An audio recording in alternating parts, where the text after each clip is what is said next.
salaamaaleykum sama gars yi nañ déglooti fenn Madiambal Diagne yi léegi kii naka la nit di mën a jëlee xaalisam jënd ab journalam di ko liir nga xam ne li ngay liir lépp ay fen la nañ déglu lii mu wax ñu xool fen yi benn par benn. moom nee na Diomaye Faye moo wër kër kilifa diine yi nii mais Ousmane Sonko mos ko woon a def nañ leen ko déglu. di entreprise lii ak lële ba seen Diomaye fi kenn jotewul ak moom boo seetloo Bassirou Diomaye Faye day dem ci kanam sëriñ ci di leen seeti Ousmane Sonko mosu leen a seeti barki dem boo jaay la koy soog a def. léegi bii Ousmane Sonko di seeti sëñ Mahi Niass 2021 léegi loolu ci barki démb la bokk xam naa ñaari yoon yum seeti sëriñ Mahi Niass ñaari yoon avant muy nekk premier ministre avant ñoom ñuy toog xam naa ñaari yoon yum visité sëriñ Mahi Niass lii barki démb la lii Madiambal Diagne façon fen yi muy fen te du ci rus dara day fen ñu indil ko fen wi ne ko fen waa ngi nii bu subaa mu fenat xoolal ma lii. te visite yu bari sax génnewu ma ko fii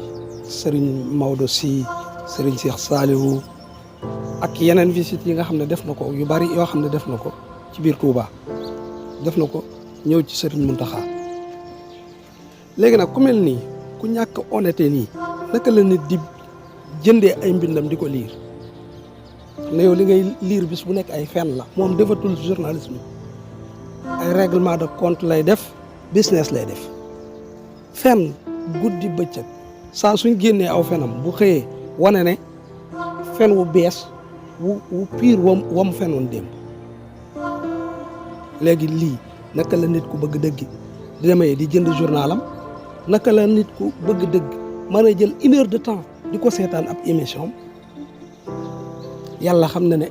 émission bi seetaanu ma ko damaa dugg biir TikTok gis ci lii ma ne lii nag dinaa ko gaaral fii wane fen wi parce que man wax dëgg yàlla Madiambal Diagne jëralu ma jël benn 10 minutes di ko def ci moom su ma tombee ci loo xam ne nag manipulation la ci moom la jógee dinaa ci def la ma war def man. li mett ci li leen dal rek mooy ba léegi comprendre bu ñu ne ñoom seen place am na leneen lu ko remplacer am na lu ko jël mooy réseaux sociaux bi jël na ko lépp luñ xëy fen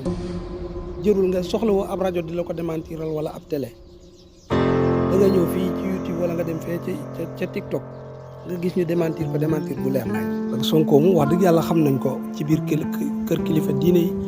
avant muy falu daf doon wax saa su ne bu fa demee man fii politique andiwu ma fi loolu ñëpp miin nañ ko dégg ko gis ko léegi nag ku ci jéem a gumbaal say bët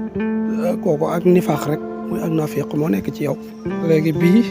demoon na ci Tiwaawoon ci Serigne Mbaye Sy Mansour muy 2018 am na beneen bu ma gis boo xam ne 2019 la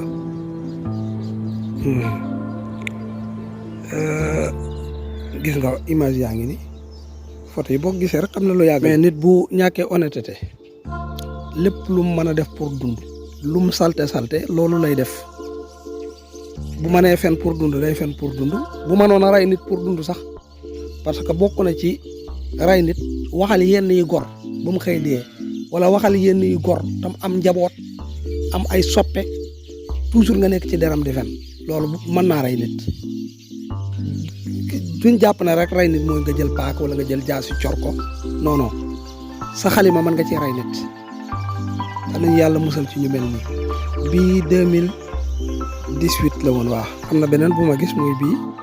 mooy boo xam ne Mawlid 2019 la.